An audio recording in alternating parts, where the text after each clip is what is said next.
Uh, the previous day we have discussed about the principles of the cancer chemotherapy, which is the most important part of this cancer chemotherapy chapter. So already you know that how the cancer cells behave in different parts of the cell cycle, how the log-kill hypothesis helps in killing the tumor cells, and how the different drugs act at the different parts of the cell cycle, and also there are some drugs that are non-cell cycle specific. Today we will discuss about the different drugs. So I am just skipping this. These have been done in the previous class. So the classification, already we have seen the classification based on the cell cycle. So there are some non-cell cycle specific drugs and there are cell cycle specific drugs. These are important. These are often asked in the questions in the Viva. So again, the classifications can be done according to the different chemical structures. Different structures, for example, there are some alkylating agents, antimetabolites, antibiotics, plant extracts, hormones and others. And we can again divide according to in which steps of the different metabolism it acts. For example, some blocks nucleic acid biosynthesis, some influence the structure and functions of the DNA or RNA or protein or hormone homeostasis.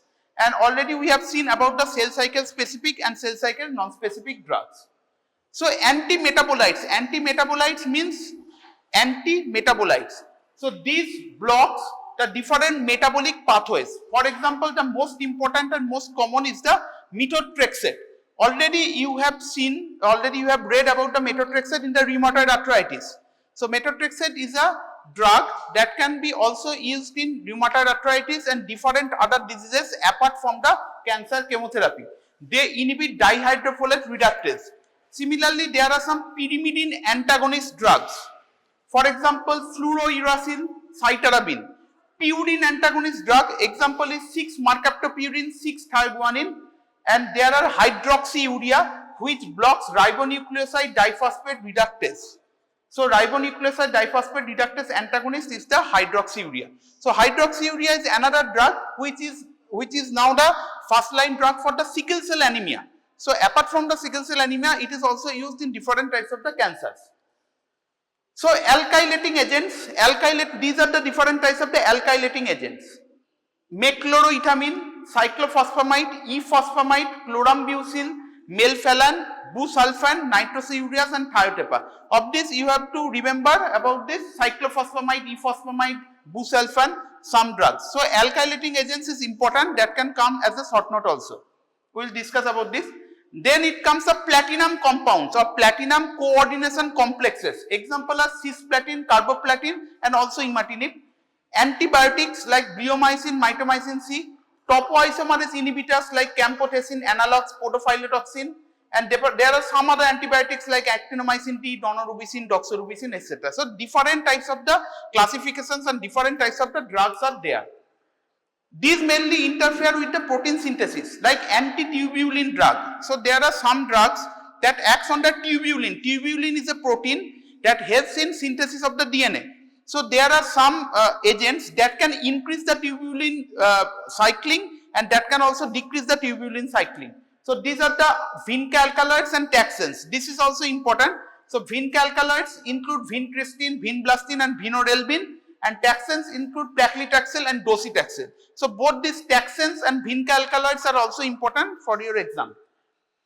And there are some other agents like some influence amino acid subflight like L-asparaginase and some influence hormone homeostasis. Within this hormone homeostasis, most of you have read about this like tamoxifen, which is a selective estrogen receptor modulator which is mainly used in breast carcinoma. Already you have read in the hormone chapter.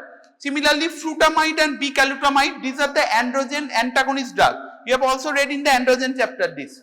Hydroxyprogesterone, prednisolone, these nafarelin, triptorelin, these are the GnRH hormone inhibitor. Letrozole, anastrozole, these are the aromatase inhibitor. All these drugs are present in the hormones chapter. You have already read. So these drugs can also act as an antineoplastic drug. For example, aromatase inhibitor letrozole, anastrozole is used in prostate carcinoma. Tamoxifen already we have seen, this is used in breast carcinoma like this.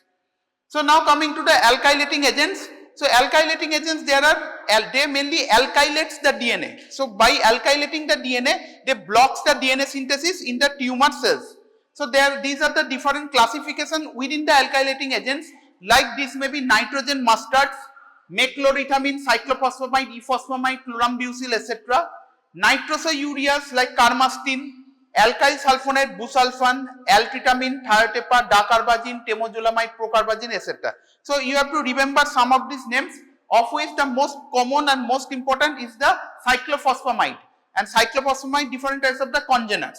So apart from the cyclophosphamide, commonly used drugs are the busulfan, this temozolomide, dacarbazine, procarbazine, all these are used in different types of the cancers. So alkylating agents, how the alkylating agents helps as a anti-tumor agents. So they have common property of forming the highly reactive carbonium ion intermediates. So they form a carbonium ion intermediates, and this covalently links to sites of high electron density. So there are some areas within the tumor cells where there is high electron density is there. These alkylating agents, when it is given, they covalently linked with this high electron density areas by means of their active carbonium ion, such as these are the areas of phosphate, amine, sulfhydryl, hydroxyl groups, and ultimately they leads to some cytotoxic effects. This directly related to the alkylation of the reactive amines, oxygen and phosphates on DNA. So when the alkylation happens, so DNA ultimately becomes inactive, so DNA synthesis does not happen and the cells cannot grow, they cannot proliferate. So nitrogen mustards inhibit cell reproduction by binding irreversibly with the DNA. So irreversible blockage of the DNA synthesis happens.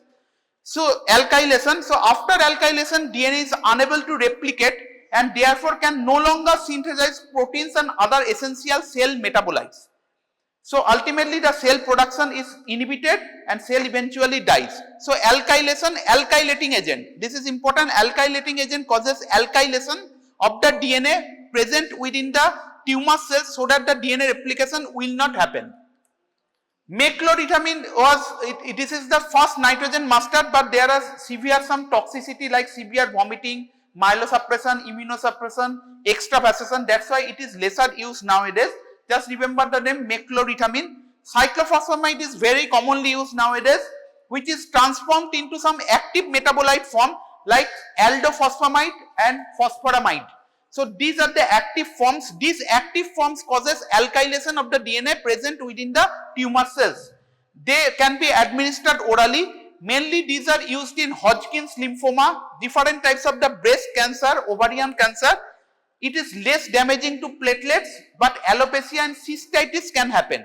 So alkylating agents, mostly the cyclophosphamide, E-phosphamide, the most common adverse effect is the hemorrhagic cystitis. That is, there will be inflammation of the urinary bladder and blood will come out through the urine. So this is known as the hemorrhagic cystitis. And this hemorrhagic cystitis is more seen in case of the E-phosphamide. E-phosphamide is a congener of the cyclophosphamide which has a longer half-life. That's why it is commonly used. It is used in bronchogenic carcinoma, breast, testicular, bladder, head and neck carcinoma, osteosarcoma, lymphoma, etc. But this is the dose-limiting toxicity is the hemorrhagic cystitis. So hemorrhagic cystitis is present all types of the alkylating agents, but it is most with the E-phosphamide. So for all the cyclophosphamide or E-phosphamide, usually mesna, a compound, is used to counteract this hemorrhagic cystitis, which is the main adverse effect of these alkylating agents. This mesna mainly contains a sulfhydryl group, that is the SH group. So when this mesna is given, this mesna comes out through the urine, and within the urine different types of the vesicotoxic metabolites of this cyclophosphamide, E-phosphamide or other alkylating agents are present that causes the vesicotoxicity. Vesicle means urinary vesicle, urinary bladder. So when this mesna is given, that sulfhydryl group attaches with these vesicotoxic metabolites and ultimately leads them inactivation. So inactivates the vesicotoxic metabolites of the E-phosphamide and cyclophosphamide, and thus it helps in curbing the hemorrhagic cystitis.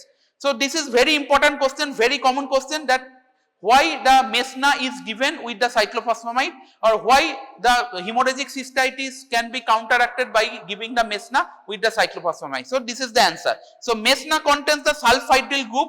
So first the alkylating agents like the cyclophosphamide or E-phosphamide causes the alkylation, and this alkylation of the DNA within the tumor cells happens due to the formation of active metabolites like cyclophosphoramide, phosphoramide mustard, etc. And these active metabolites are very much vesicotoxic, that is they are toxic to the urinary bladder. So when these are given, ultimately they leads to a severe adverse effect known as the hemorrhagic cystitis.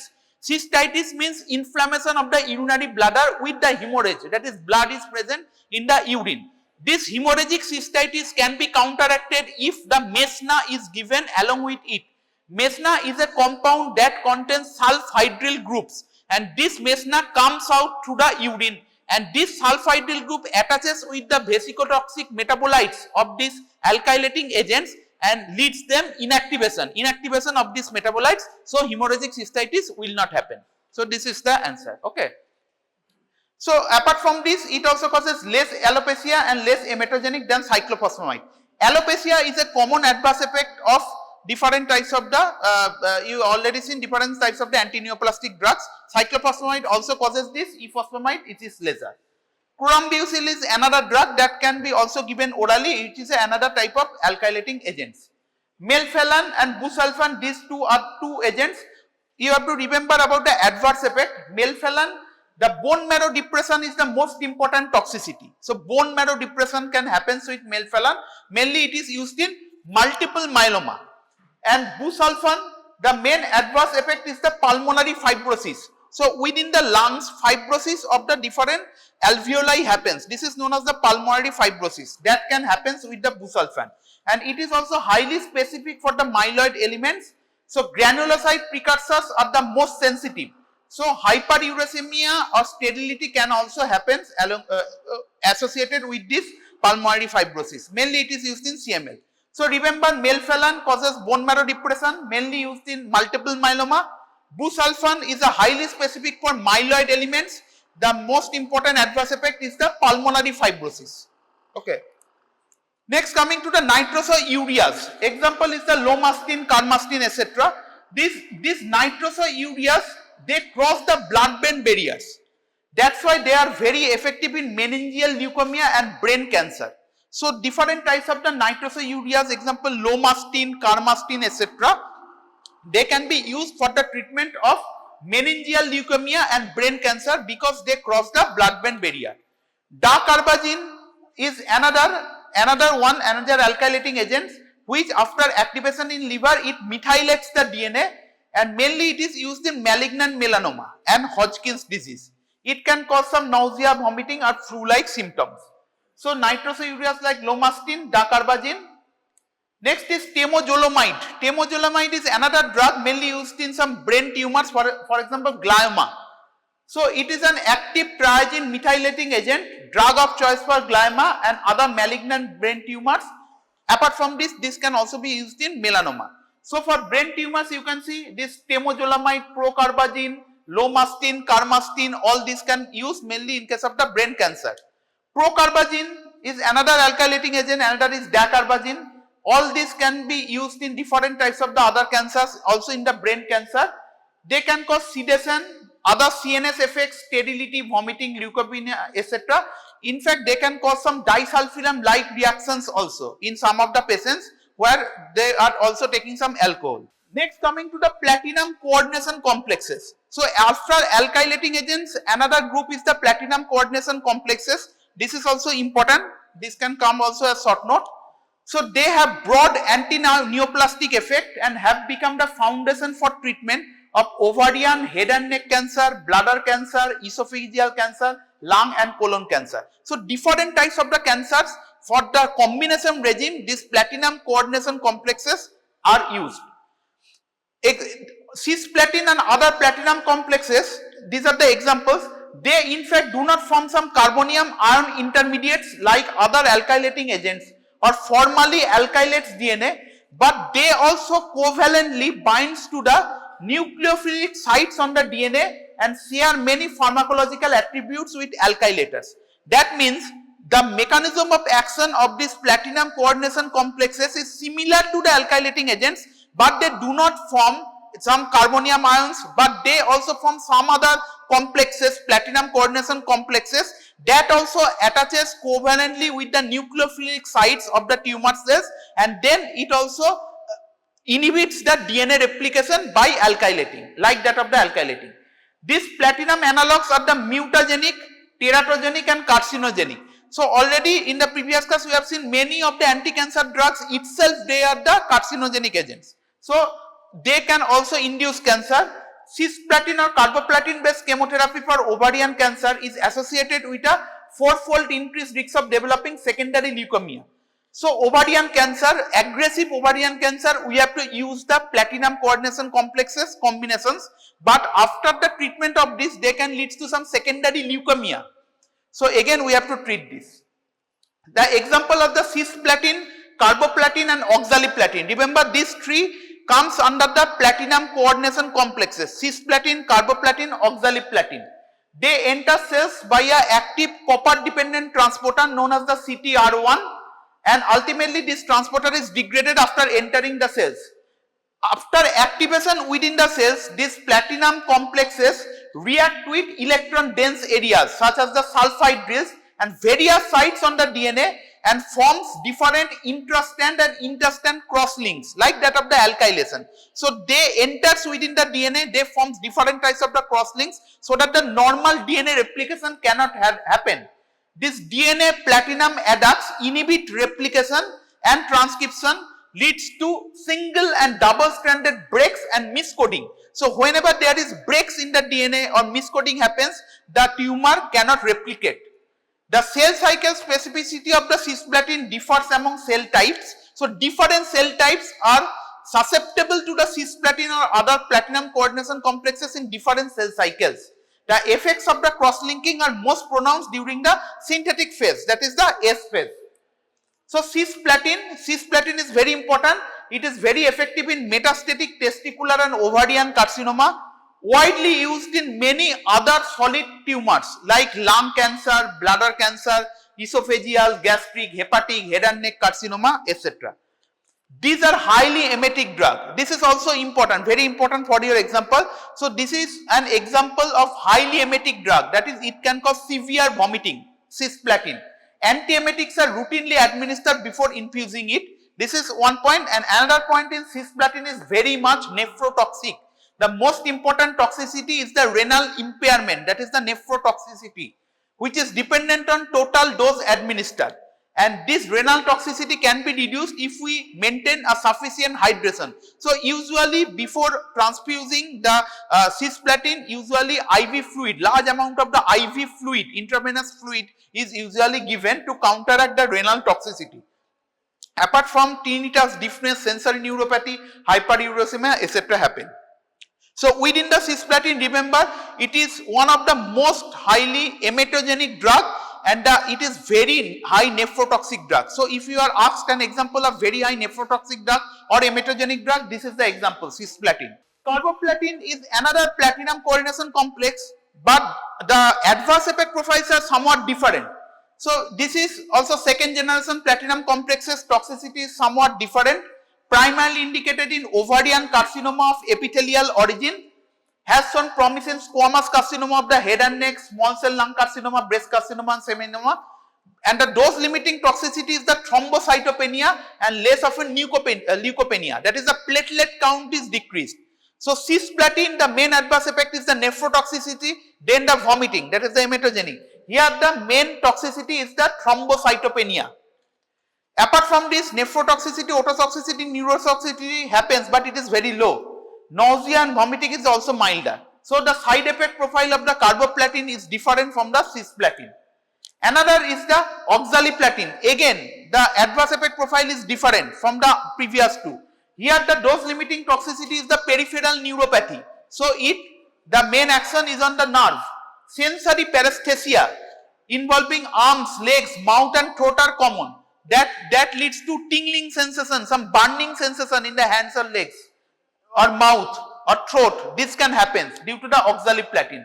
Again, this is a third generation platinum complex, highly effective in colorectal cancer, gastroesophageal and pancreatic cancer, and the acute form of this neuropathy is usually triggered by exposure to cold. So in some cold weathers, there will be more chances of the peripheral neuropathy. Myelosuppression is modest, diarrhea and acute allergic reactions are reported. So the platinum coordination complex is important. Within the platinum coordination complex, there are three agents: cisplatin, carboplatin and oxaliplatin. So remember mainly the difference in the side effect profiles. These are often asked in the exam or in the MCQs. So cisplatin is highly emetogenic drug and high nephrotoxic drug. This carboplatin is mainly causes the thrombocytopenia and less often leukopenia, that is the platelet count is diminished mainly, and oxaliplatin mainly causes the peripheral neuropathy. Sensory paresthesias of the hands, throats, mouths, legs, etc. can happen, and this neuropathy becomes more when it is exposed to cold. So it is okay. This is about the platinum coordination complexes. So after the alkylating agents and the platinum coordination complexes, next we are coming to the antimetabolites. This is the third groups. So within the antimetabolites, already we have seen there may be some folic acid antagonists like methotrexate, purine antagonists like 6-mercaptopurine and 6-thioguanine, pyrimidine antagonists like 5-fluorouracil and cytarabine. So these mainly causes, these are known as the antimetabolites. General characteristics are, these are S-phase specific drugs that are structural analogues of the essential metabolites and interfere with the DNA synthesis. So mainly they interfere with the DNA synthesis. Myelosuppression is the main dose limiting toxicity for all these drugs. Myelosuppression, bone marrow toxicity mainly happens with the antimetabolites. So methotrexate is very important. Already we have seen the methotrexate in the rheumatoid arthritis. So methotrexate, why methotrexate is used in rheumatoid arthritis, why methotrexate is used as an antineoplastic drug, what is the mechanism of action of the methotrexate, how the methotrexate toxicity can be counteracted, all this can be asked in the questions, or the methotrexate can come also as a short note. So methotrexate is actively transported in the mammalian cells and inhibits the dihydrofolate reductase. So dihydrofolate reductase converts the dietary folate to the tetrahydrofolate form. So dihydrofolate reductase is a form that converts the dihydrofolic acid to the tetrahydrofolic acid. This tetrahydrofolic acid is the active form of the folic acid that helps in different 1-carbon transfer reactions. So if the tetrahydrofolic acid cannot be formed, so the 1-carbon transfer reaction, which is an essential part of a cell growth metabolism, that will be hampered. Okay. So the structures of this methotrexate and folic acid are similar. Tetrahydrofolic acid essential component already we have seen. This is also essential component for de novo purine synthesis and different amino acid interconversions. The inhibition is the pseudo irreversible. Why pseudo? Because methotrexate has 50,000 times higher affinity for the enzyme than the normal substrate. So 50,000 times higher affinity when the methotrexate is given, this blocks with the dihydrofolate reductase enzyme. So they have cell cycle specific action, kill cells mainly in the synthetic phase, S phase. So in addition to the dihydrofolate reductase, methotrexate also blocks another enzyme. This is known as the thymidylate synthase. This thymidylate synthase is also important for the DNA synthesis. So DNA synthesis, RNA synthesis, protein synthesis, all these syntheses can be interfered or hampered when the methotrexate is given. Adverse drug reaction, mainly it causes the bone marrow toxicity. So low doses, if the low doses of the methotrexate is given repeatedly, it can cause megaloblastic anemia. If we are giving very high dose of the methotrexate, that can produce pancytopenia. That is, both the RBC, WBC, platelet, all counts can be decreased very low. This is known as the pancytopenia. Mucositis, diarrhea, desquamation, gastrointestinal bleeding, etc. can also happen. Already we have seen how the bone marrow toxicity of the methotrexate can be counteracted. So if we are giving folic acid, it cannot counteract the methotrexate toxicity, because again the folic acid has to be converted to the tetrahydrofolic acid by dihydrofolate reductase for its activity. But if we are giving methotrexate, already it is blocking in the normal cells the dihydrofolate reductase. That's why we have to use the leucovorin or N5-formyl tetrahydrofolic acid or cytophoram factor that can bypass this dihydrofolate reductase pathway. So it is administered as a plan in methotrexate therapy. This leucovorin, also known as the folinic acid, is directly converted to the tetrahydrofolic acid. So production of the DNA cellular protein in spite of the presence of the methotrexate. So this is done for the protection of the normal cells. So when we are giving the methotrexate in the tumor cells, that can block the folic acid conversion to the tetrahydrofolic acid and the tumor cells can die. But in the normal cells also, they also block the dihydrofolate reductase, so the normal cells can also suffer. If the methotrexate is given in the low doses for a long period of time, that leads to inadequate synthesis of the DNA and the cells ultimately becomes larger, the cytoplasm becomes more but the nucleus becomes small and it leads to megaloblastic anemia. And if we are giving the methotrexate in a very large amount, that leads to severe bone marrow depression, that leads to synthesis of the all RBC, WBC and platelets. This is known as the pancytopenia. So to counteract both of these megaloblastic anemia as well as the pancytopenia, we have to give some agents that can bypass this dihydrofolate reductase pathway. That's why to counteract the methotrexate toxicity, we have to give the folinic acid in spite of the folic acid. Folinic acid is also known as the leucovorin or N5-formyl tetrahydrofolic acid or cytophoram factor. It basically uses another pathway for conversion to the tetrahydrofolic acid irrespective of the presence or absence of the dihydrofolate reductase enzyme. So when the tetrahydrofolic acid is formed in the normal cells will be rescued. So this is very important questions, that why folinic acid in spite of the folic acid is used in case of the methotrexate toxicity. So this is the answer. So apart from this, resistance to different anti-neoplastic drug also can happen. This can happen with the methotrexate also. Folate antagonist, this methotrexate, this can be used in the choriocarcinoma, tumors of the head and neck, breast cancer, acute lymphoblastic leukemia and meningeal metastasis of a wide range of tumors. So methotrexate also can come as a short note. Here you have to write about the indications of the methotrexate. As it is used in the rheumatoid arthritis, it can also be used as in different types of the cancers, like these are the cancers. Pemetrexate is a newer congener of the methotrexate, which mainly targets the enzyme thymidylate synthase, so that the folic acid metabolism will be relieved somehow, will be rescued somehow.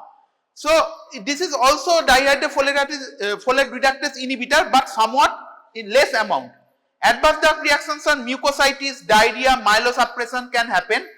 Painful itching, erythematous rash can happen. This is known as the hand-foot-mouth syndrome.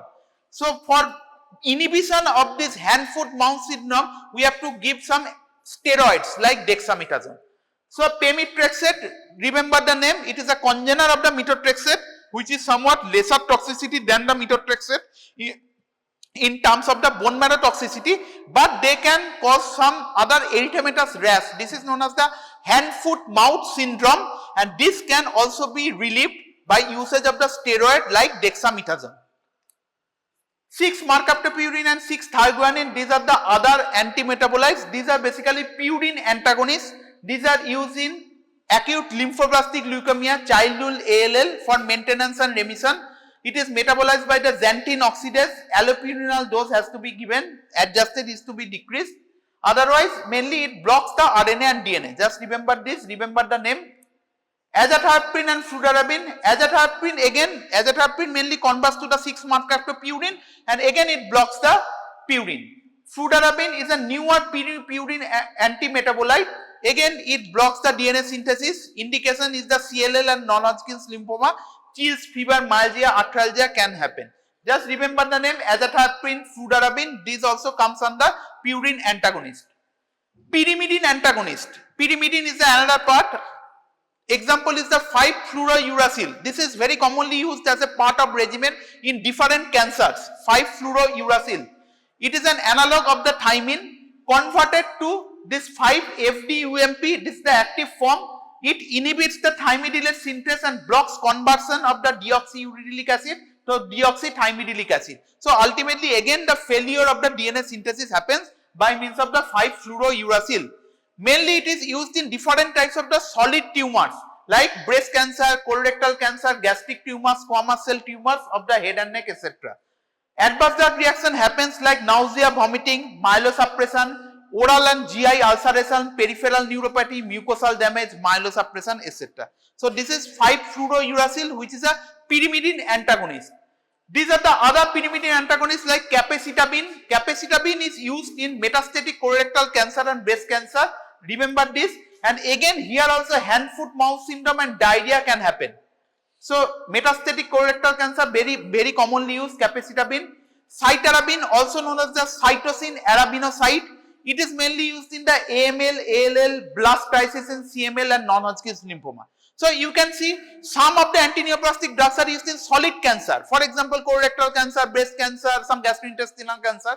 Some of the agents are mainly used in different types of the hematologic malignancy like CLL, like chronic lymphocytic leukemia, or ALL, acute lymphoblastic leukemia like this, Hodgkin's lymphoma, non-Hodgkin's lymphoma. These are the different types of the lymphomas also. So cytarabine, capecitabine, fluorouracil, 5-fluorouracil, these are the pyrimidine antagonists. Next, another antimetabolite is the hydroxyurea. Hydroxyurea blocks the conversion of the ribonucleotides to deoxyribonucleotides by inhibiting the enzyme ribonucleoside diphosphate reductase. So this is another enzyme that is used in the DNA synthesis. This is mainly blocks this in the S phase. Hydroxyurea used in CML. CML is the chronic myeloid leukemia, psoriasis, polycythemia vera, and occasionally in some solid tumors. It is also employed as a radiosensitizer before radiotherapy. So before radiotherapy, the cells have to be susceptible to the radiotherapy, and for this some radiosensitizing agents have to be used. Hydroxyurea is one of the most common radiosensitizer that can be used, and it is also used as a first line drug for sickle cell anemia. So remember, sickle cell anemia, first line drug is the hydroxyurea. Myelosuppression, again myelosuppression means the bone marrow toxicity is the major toxicity of the hydroxyurea. Next, coming to the microtubule damaging agents. Microtubule damaging agents, both of these vinca alkaloids and taxanes are very important for your exams. It can come in the viva as well as the short notes. Microtubule damaging agents as a total can come, or the vinca alkaloids or taxanes separately can come. So vinca alkaloids, these are the mitotic inhibitors. They binds to microtubular protein tubulin. So within the DNA synthesis, there are tubulin proteins that helps in the polymerization and assembly of the microtubules. This vinca alkaloids blocks or prevents the polymerization and assembly of the microtubules, and ultimately this causes disruption of the mitotic spindle and interferes with cytoskeletal function. So ultimately this is an intermediate steps in the DNA replication where the polymerization and the assembly of the microtubules needs to be done, and cytoskeletal arrangement by formation of the mitotic spindle is very important for the DNA replication. Vinca alkaloids is a mitotic inhibitor that attaches with the tubulin, blocks this tubulin protein and blocks this microtubule proliferation. Thus, ultimately the chromosomes fail to move apart from one another during the mitosis, and so metaphase arrest occurs. So first the chromosomes have to be moved one another, and then the two cells have to be divided. So this cannot happen. So within the metaphase, the cells, the tumor cells will be arrested. That is, the tumor cells will not grow further. This is known as the metaphase arrest. So this happens due to the blockage of the tubulin protein, blockage of the polymerization of the microtubules, blockage of the cytoskeletal mitotic spindle formation. This happens due to the vinca alkaloids.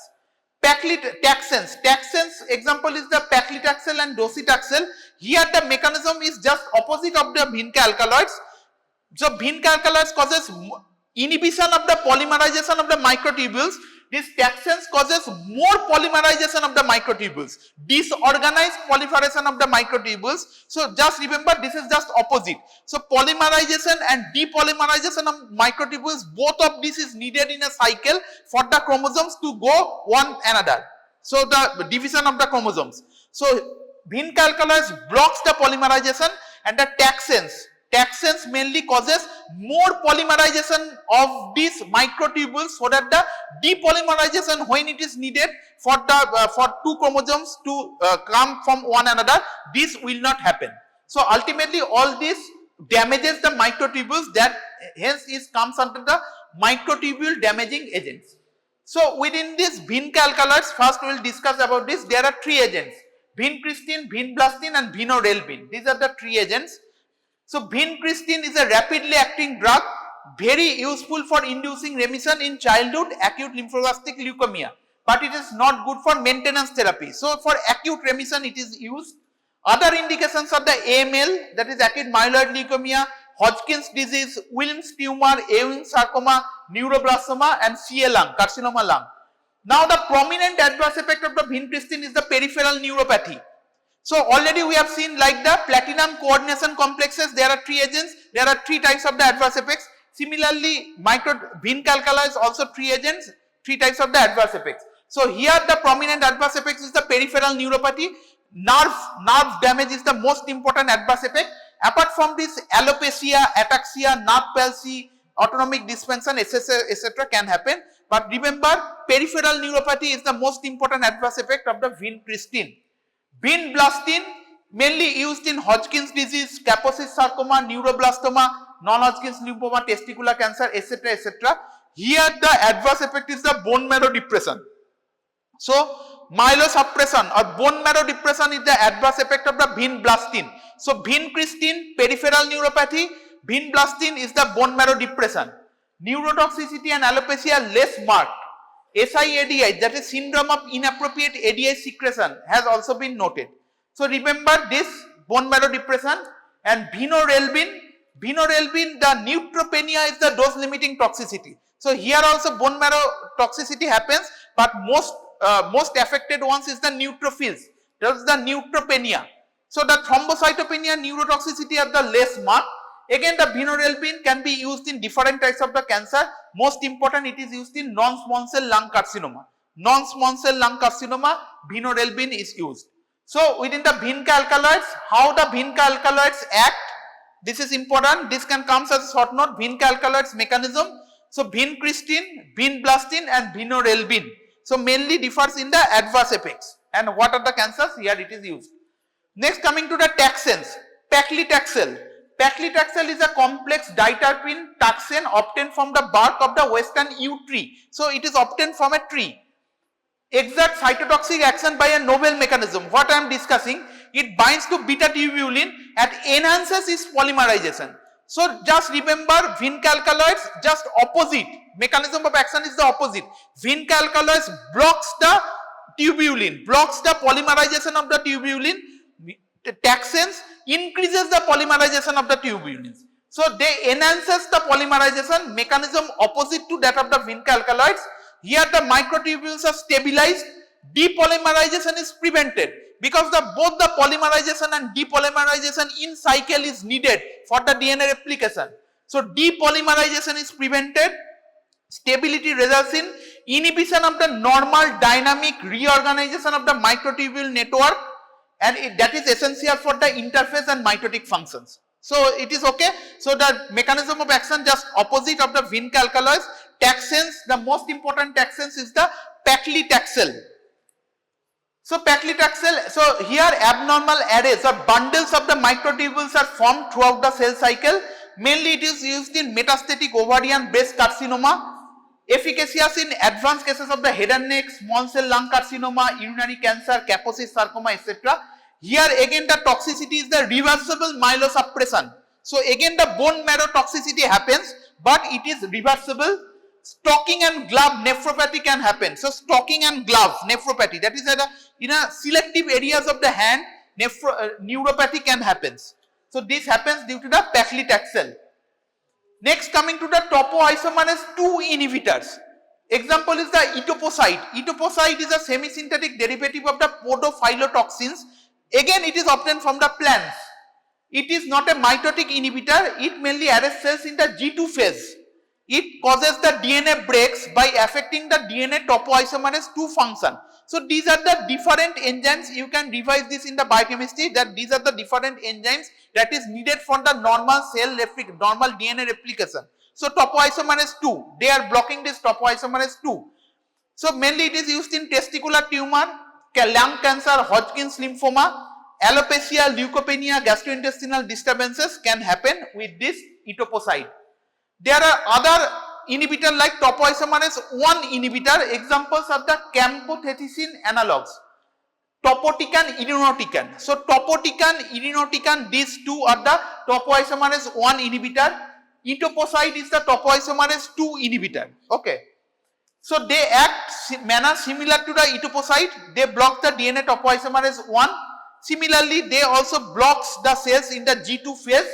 Otherwise, this is also obtained from another Chinese tree known as the camptothecin. Topotecan mainly used in the metastatic carcinoma of the ovary and small cell lung carcinoma. Again, the toxicity is the bone marrow toxicity. Remember this too. Irinotecan, again it is used in the similar metastatic or advanced colorectal carcinoma, cancer, lung, cervix. Here the dose limiting toxicity is the diarrhea. So severe diarrhea can happen, so it's the irinotecan. So topotecan, irinotecan, these are the topoisomerase 1 inhibitor, and this etoposide is the topoisomerase 2 inhibitor. Next, coming to the anti-tumor antibiotics. So these are the antibiotics, but they also act against the tumors. Example is the anthracyclines. So within the anthracyclines, there are two anthracyclines, doxorubicin and daunorubicin. These are the two anthracyclines. They enters within the DNA and causes the DNA break. They also activates the topoisomerase 2 and causes break in DNA strands. So generates excess of the free radicals, and ultimately they causes damage to cardiac cells. So this is the unique of the anthracycline antibiotics, doxorubicin and daunorubicin, is the cardiotoxicity, that is they have toxicity to the heart. This is also important, that can come, that can ask in the viva on the, or in the short note or in the MCQ. So within all these anti-tumor different agents, only the doxorubicin and daunorubicin have cardiotoxicity, that is toxicity on the heart. If they are given for a long period of time or in a short burst, usually the ECG is usually done. Myelopathy, myelofibrosis, all this can happen. Doxorubicin mainly used in breast, ovary, lung, prostate and acute lymphoblastic leukemia. Alopecia, stomatitis, vomiting, etc. can also happen. Apart from this, these are the other antibiotics like actinomycin D or dactinomycin and epirubicin. So remember the names only. So actinomycin D or dactinomycin is a potent antineoplastic drug mainly used in rhabdomyosarcoma, sarcoma, choriocarcinoma, Ewing sarcoma, metastatic testicular carcinoma. Epirubicin mainly used in breast carcinoma. So these are the antibiotics. So if you are asked what are the antibiotics that can be used in the cancer, these are the examples. So what are the examples? Anthracyclines like doxorubicin, daunorubicin. Then you will be asked what are the typical adverse effect of these anthracycline antibiotics? Cardiotoxicity. So they have toxicity on the heart. Then the dactinomycin or actinomycin D, epirubicin. Other are the mitomycin C, mitoxantrone, etc. Mitomycin C is a highly toxic drug mainly used in resistant cases of different types of the cancers. More or less bone marrow toxicity, GI toxicity, gastrointestinal toxicity can happen. Mitoxantrone is another anti-tumor antibiotics. Bleomycin is important. It is another antibiotics that can cause pulmonary fibrosis. So pulmonary fibrosis is also done by the bleomycin. So this is also a typical adverse effect of the bleomycin. It chelates the copper or iron, produces superoxide ions and intercalates between DNA strands and causes chain scission and inhibits repair. So ultimately they enters within the DNA and the DNA strands are disrupted. Mainly it is used in testicular tumors, squamous cell carcinoma of the skin, oral cavity, head and neck cancer, Hodgkin's lymphoma, etc. etc. So bleomycin, remember pulmonary fibrosis can happen. Pulmonary fibrosis. Another antineoplastic agent is the L-asparaginase, which is basically an enzyme. So this is also typical. So leukemia cells, they have found to be deficient in the L-asparagine synthase enzyme. So L-asparagine synthase enzyme and depends on the supply of the L-asparagine from the medium. So it has been seen that the L-asparagine is needed for the normal metabolic activity of the tumor cells, but they are deficient in this L-asparagine synthase enzyme. That's why L-asparagine is usually needed from the outside. So if we are using L-asparaginase that can cleave this L-asparagine, so ultimately that leads to devoid of these tumor cells of this important metabolite, and the tumor cells can die. So this is the background why it is used. So the enzyme L-asparaginase, which is mainly obtained from the E. coli, that degrades the L-asparagine to L-aspartic acid, depriving the leukemic cells of an essential metabolite and causes cell death. Mainly it is used in acute lymphoblastic leukemia. Many of the typical adverse effects of the anti-cancer drugs are not seen. So there are no leukopenia, that is bone marrow toxicity, there will be no alopecia, no mucosal damage. Mucositis is very common in the previous class I have said, but this cannot be seen in the L-asparaginase. But due to the defective protein synthesis, different metabolic problems can arise. So there may be hyperglycemia, raised triglyceride level, pancreatitis, liver damage, clotting factor deficiency, CNS symptoms, or allergic reactions, anaphylaxis can happen. So if you are asked that what are the anti-tumor agent that can cause hyperglycemia or that can develop diabetes or decrease the triglyceride level, so this is the answer, L-asparaginase. But the typical adverse effect like alopecia, bone marrow toxicity, these are not seen with the L-asparaginase drug. Differentiating agents, they mainly causes the malignant transformation, blocks the differentiation of the malignant cells. These are the example: tretinoin, arsenic trioxide, and histone deacetylase inhibitor, vorinostat. Details is not required, just remember the name. Tretinoin is very commonly used in acute promyelocytic leukemia. This is a part of the AML. Targeted drugs. Now, due to the severe adverse effects on the normal cells, usually more and more drugs are now invented so that it can be targeted more on the tumor cells and lesser on the normal cells. And most of these targeted cells are different types of the monoclonal antibodies also. So, tyrosine protein kinase inhibitor like imatinib. Imatinib mesylate, this is mainly used in chronic myeloid leukemia. They inhibit a specific tyrosine protein kinase known as the BCR-ABL tyrosine kinase, mainly used in chronic phase of the CML. Adverse effects are abdominal pain, vomiting, etc. happen. So these are the examples of the targeted drugs like imatinib mesylate, which is a tyrosine protein kinase inhibitor. These are the examples. Details is not required. For example, epidermal growth factor receptor inhibitor like jeftinib, erlotinib. These are the monoclonal antibody. These are also example of the monoclonal antibody. Angiogenesis inhibitor like bevacizumab, sunitinib, sorafenib. Proteasome inhibitor like bortezomib. So proteasomes mainly is a vesicle-like structure. Within this, the proteolytic enzymes are present. So usually these proteolytic enzymes comes out and degrades the proteins that are needed for different cell signaling when there is some stress, when there is some hypoxia, when there is any cytotoxicity. So when this normal cell signaling proteins are degraded, so ultimately the cell proliferation becomes more.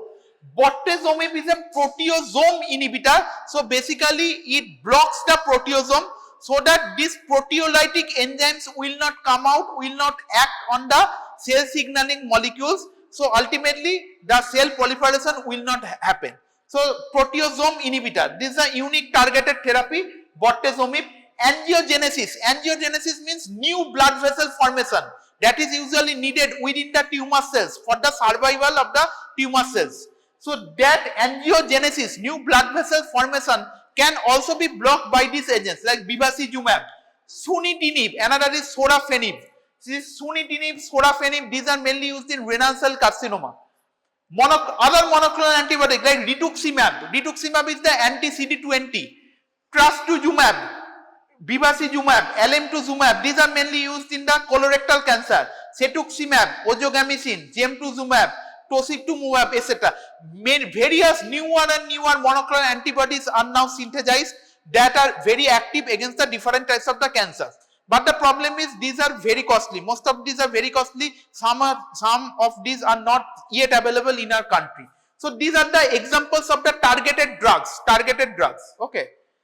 So there are some natural products in cancer therapy like hormones and related agents. Already we have read about this. For example, glucocorticoids. Already we have seen in various regimes with the different anti-cancer drugs, glucocorticoids or corticosteroids are usually used. They act by binding to a specific physiological receptor, translocates to the nucleus, induces anti-proliferative and apoptotic responses. So they have lymphocytic effects, suppresses mitosis in lymphocytes. So they can be used in the leukemia, different types of the acute leukemia in children and malignant lymphoma in children and adults. Glucocorticoids. So glucocorticoids are a valuable component of the curative regimens for different lymphoid malignancies. So different hematopoietic malignancy usually regimes are used where the glucocorticoid also plays a part, corticosteroid. So also these are used to curb the different complications of the therapy as well as the cancer. For example, hypercalcemia, hemolysis, bleeding due to thrombocytopenia, retinoic acid syndrome, increased intracranial tension, mediastinal edema due to radiotherapy, symptomatic relief in case of the antipyretic mood regulative action, potentiate the antiemetic action of the ondansetron or metoclopramide. So these are the different complications or different other problems that can happen when there is cancer and when the treatment of the cancer by chemotherapy and radiotherapy happens. Corticosteroid or glucocorticoid is used in different cases of decreasing these different symptoms. Estrogen is used in different types of the cancers, already you have seen, symptomatic relief in cancer prostate. ACRM, already you have seen, ACRM is very important. ACRM that can come as a short note.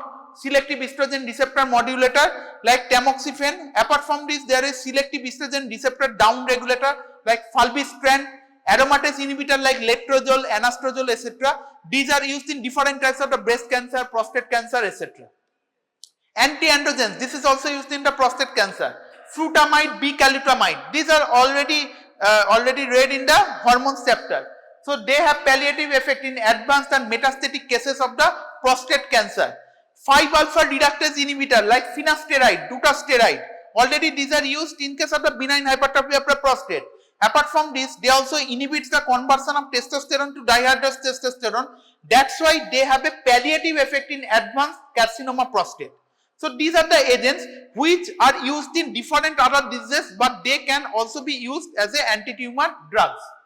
GnRH agonist, they are also used in different types of the advanced estrogen, androgen dependent carcinoma, breast and prostate.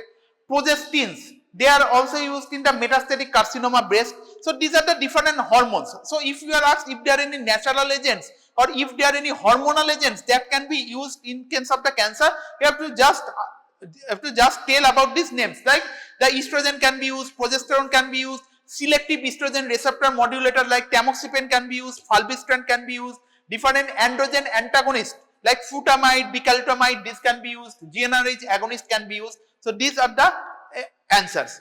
So this is all about the anti-cancer drugs. So within the anti-cancer drugs, I have given you a nutshell of all the anti-cancer drugs and already have said what are the importance. For example, alkylating agents, this is an important, this can come as a short note. Platinum coordination complexes, this is important, all the agents, what are the adverse effects, this can also come as short notes. The taxanes and the vinca alkaloids and the taxanes, both of these can come as a short note, what are the different adverse effects. What are the names of the different anti-tumor antibiotics, that also come as a short note, and the different hormonal agents that can be used in the cancer chemotherapy. So all these drugs can, all these parts can be used, and some explain why can be asked in the questions. Already I have discussed the most common of this, why mesna is used in curbing the hemorrhagic cystitis in case of the alkylating agent, why folinic acid is used in case of the methotrexate toxicity, like this. These are the common explain why questions that can be used, that can be asked. Okay. So this is more or less about the anti-cancer drugs and the principle of the cancer chemotherapy. This is very important, which is taken in the previous class. That can come as your short note or as a long questions also. There is the principle of cancer chemotherapy, how the cancer is treated as a whole. Okay. So any questions? So thank you all.